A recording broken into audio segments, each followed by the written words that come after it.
All right, get ready because today we're heading back to ancient Wyoming. Ooh, sounds exciting. It is. We're going to be diving into a world of some pretty crazy weather. Oh, I love weather. Yeah, some really wild survival tactics, and also a creature Okay. with a name that's actually really cool because it honors Right. the cultural history of where it was found. I love that. Bringing together paleontology, geology, Yeah. and the history of the people. That's awesome. It is. The article that we're looking at today is called Okay. 230 million-year-old salamander-like fossils reveal astonishing survival tactics. Wow. And it all focuses on the Triassic period. Right. Now, this isn't the Wyoming that we know and love today. Yeah. This was a land of extremes. Oh. Think mega monsoons Wow. just slamming into the landscape. Like intense. And then, those monsoons are gone and it's just scorching dry. Oh, wow. So these were like hallmarks of the Triassic. Yeah, they had this huge weather pattern called the Pangea mega monsoon. The Pangea mega monsoon. Okay. Yeah, and it basically affected the whole supercontinent. Right.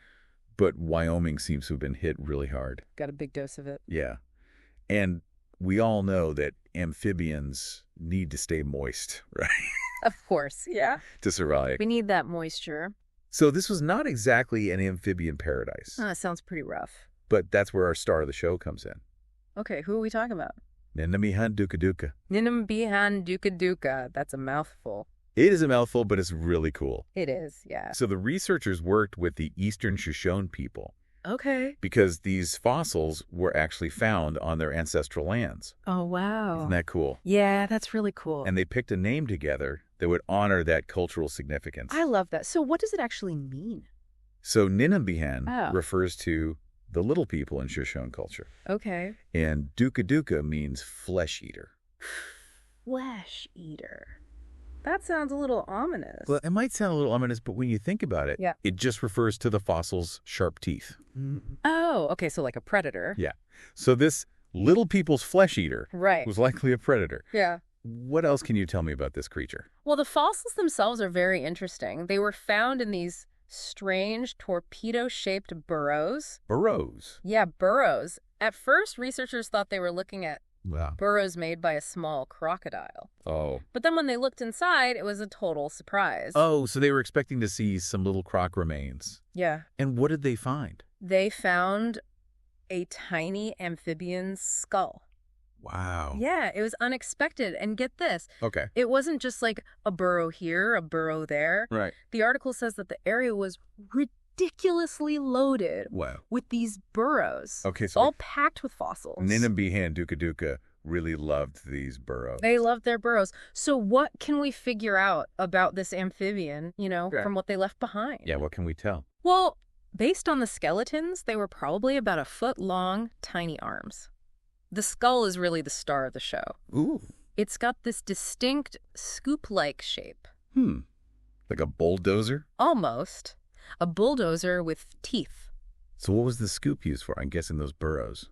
You got it. Researchers think that Ninambihan used its head to burrow Wow. into the riverbed when the water dried up. That's so smart. Yeah, escaping that heat. Yeah.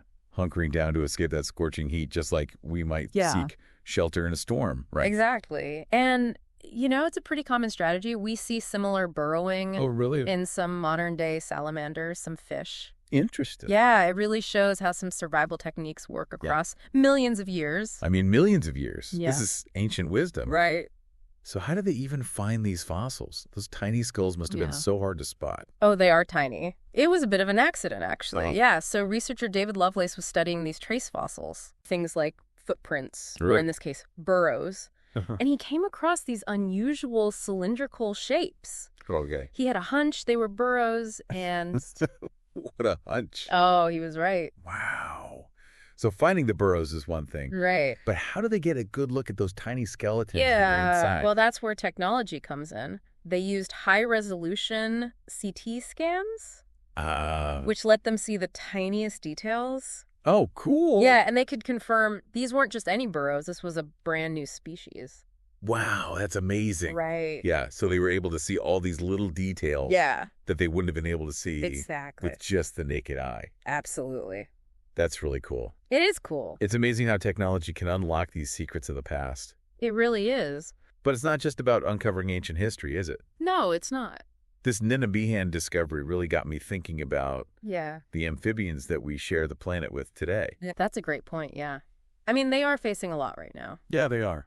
Habitat loss, pollution, disease. It's like the perfect storm. And then, of course, you got climate change. Yeah, climate change right at the top of the list. And, Yeah. they're considered an indicator species, right? Right, yeah. So that means that their health kind of reflects the overall health of the environment. Absolutely, yeah. They're like that canary in a coal mine. Yeah. They give us a warning. Yeah, that something is off. That something's wrong, yeah. Yeah.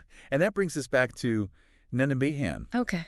What can this ancient amphibian story tell us about, resilience in the face of all this environmental change? Yeah. Is there anything that we can learn from these guys Yeah. who adapted millions of years ago? That's a good question. I mean, it seems like a huge leap to connect an amphibian from 230 million years ago to the amphibians that are dealing with climate change today. Yeah. What makes you think there's a link? Well, their basic needs really haven't changed all that much, and they still need that moisture. They're still sensitive to extreme temperatures, right? Right. So looking at how those ancient amphibians dealt with those same challenges might give us some clues about how modern amphibians can survive. Okay, so you're saying that their burrowing strategy, that ability to just hunker down and go into like energy-saving mode during dry spells. Exactly. That could be a trait that helps amphibians today who are dealing with droughts. That's one possibility. Okay. It might not be a perfect comparison. Yeah. But understanding how they adapted those mechanisms that let them slow their metabolism down and conserve water could offer us insights into how modern amphibians might cope with those same stressors. Yeah, okay. So we're looking for solutions in the past to solve our present problems. That's pretty cool. Yeah. Okay, so slowing down metabolism. How does an animal even do that? Well, it's a process called estivation. Estivation. Estivation. It's kind of like hibernation. Oh, okay. But it's triggered by heat and dryness instead of cold. Interesting. Okay. Yeah, and a lot of animals can do it, including some amphibians. They just lower their metabolic rate, heart rate, breathing. Wow, so they're just kind of... They're just chilling. Yeah. They're on standby until things get better. Wow, that's incredible. So were there amphibians that do that today?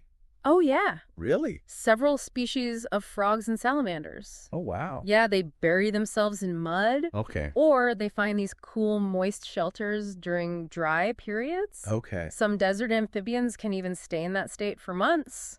Wow. And they only come out when the rain comes back. It's amazing. It really is amazing. It is. But, this is fascinating. But I do wonder, how applicable are these ancient adaptations to what amphibians are facing today? Because this rate of climate change is unprecedented. It is, and it's affecting their habitats in ways we don't even fully understand yet. Yeah, in such complex ways. Yeah.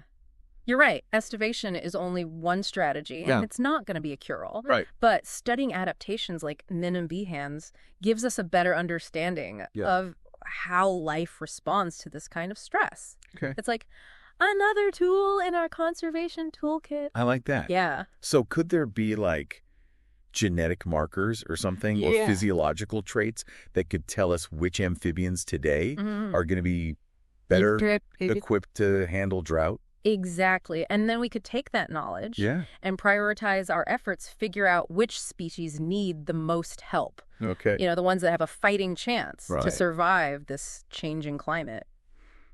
It's just mind-blowing to think that these tiny fossils tucked away for millions of years hold these clues to the survival of amphibians today. It really highlights how connected everything is, Yeah. What happened millions of years ago in the Triassic is still shaping our world today. That's wild. Yeah. There's one thing I'm still curious about, though. Okay. The article said that small amphibians are actually pretty rare in the Triassic fossil record. Right. Any theories on why that is? Oh, that's a good question. It could be preservation, Okay. Smaller bones don't fossilize as easily. Okay. Maybe those Triassic conditions weren't great for small amphibians. Right. But whatever the reason, this Ninabehan discovery, it's an important piece of the puzzle. Right. It gives us a peek into amphibian evolution that we're just starting to understand. Yeah, like a giant puzzle. Right. We're slowly putting the pieces together. Yeah. So we've got this incredible story of adaptation, some potential implications for today's conservation efforts, Absolutely. and a lot of unanswered questions. Yeah. What stood out to you the most about this discovery? I think it's a reminder that nature is full of surprises. Yeah. We're constantly finding new species, new adaptations, all these ways that life has found a way to thrive. Yeah. And, often it's these unassuming creatures, like a little amphibian burrowing in the mud, that offer the most profound insights. That's a really good point, yeah. Yeah. It really is a humbling thought. It is. It makes you wonder, what else is out there? What other secrets? Oh, tons. Yeah. So much more to discover. And, speaking of uncovering secrets, I want to go back to that collaboration with the Eastern Shoshone community. Oh, yeah? And naming Ninimbihan Dukaduka. Yeah. It's such a cool example of science and cultural heritage coming together. Yeah. I mean, the researchers worked closely with the community the whole time. Really? From the field work to picking that name. Wow. Yeah, it's a great example of how science can be so much better when you include those indigenous perspectives. Yeah. Traditional ecological knowledge. Yeah, it sets a great example for future research, too. It does. Showing how respect and collaboration can lead to a much deeper understanding of discovery, both scientifically and culturally. Yeah, it's not just about the facts, right? Right. It's about the story behind those facts. Yeah. The land they come from and the people connected to it. Okay, we've covered a lot of ground here. We have. The adaptations of Ninimbihan, the connection to conservation efforts, the importance of that collaboration with the Eastern Shoshone community. Yeah. What's the big takeaway for our listeners? I think the most important message is one of hope and interconnectedness. Yeah. Hope in that resilience of life. Yeah. Even in the face of these crazy challenges and interconnectedness between the past, the present, and the future. Yeah. What happened millions of years ago is still shaping our world today. And the choices we make now will have an impact for a long time. That's a beautiful way to put it. Thanks. You mentioned this discovery has broader implications for how we understand amphibian evolution as a whole. Yeah. So I'm eager to hear more about that. Okay. Where does Ninimbihan fit into this big story of amphibian evolution? Well, let's go back to the Triassic. All right, so imagine the Triassic period. Okay. Amphibians, they were really branching out, trying new lifestyles, adapting to new environments. Cool. And remember, this is all on Pangaea. Oh, yeah, the supercontinent. Yeah, so there was all this mixing of species across different land masses. So it's like this big amphibian experiment. Yeah. And Ninimbihan, with its cool burrowing strategy, is just one example of how they were figuring out how to survive. Exactly. And it shows us how amphibians evolved during this time. But it also raises some interesting questions. Like what? Well, were there other burrowing amphibians, maybe in other parts of Pangaea, who adapted in the same way? Okay. Because they had similar environmental pressures. Interesting. So many questions. Yeah, tons of avenues for future research. It really is like this giant puzzle, right? Yeah. And every fossil we find is a new piece. Exactly. Speaking of which, the article talked about how this finding could be like a glimmer of hope for modern amphibians. Yeah. Especially because of climate change. Right. So can you tell me more about that? It's not a magic bullet or anything. Right. But Ninimbihan reminds us that nature is resilient. Okay. Life finds a way, right? Yeah. Even when things look tough. Yeah. So who knows? Maybe by looking at these adaptations, we'll find new ways to help today's amphibians. So even though things might look bad, we shouldn't give up hope. Exactly. There are lessons from the past that could help us. Yeah. What is, and I'm just spitballing here. Yeah. What if we could understand the genetics behind estivation? Right. That dormancy. Yeah. Could we identify amphibians today that are already good at handling drought? Exactly. And then use that knowledge to protect them? That's the idea. Wow. That's incredible. It's like using nature's playbook, right? Yeah. Use the wisdom of the past to help us today. Yeah.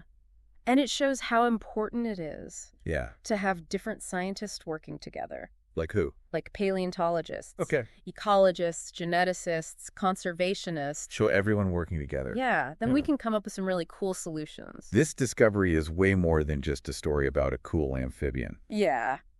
It shows how everything is connected, right? It does. The past, present, future. Absolutely.